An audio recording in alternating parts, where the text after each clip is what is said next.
Hey guys, today I'm going to tell you how to transfer money from Zelle to Cash App, and this is actually very easy.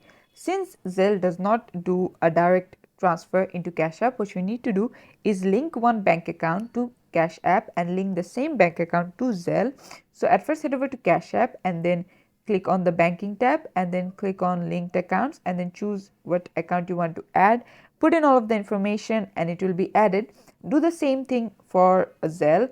Head over to Zelle and then click on get started and then find your bank on the list, select it and then add it. Once you're done, you're going to transfer money from Zelle to your bank account. So open your Zelle app and then you're going to click that we want to transfer money and then select however much money you want to transfer, and once it's transferred into your bank account, you're going to open the Cash App and then head over to the money tab and then click on add cash or initiate a transfer, and from there you're going to put your money from that same bank account into your Cash App, and there you go. This is how you can do it. Thanks for watching. Please leave a like and subscribe for more tutorials like this, and I'll see you guys in the next one.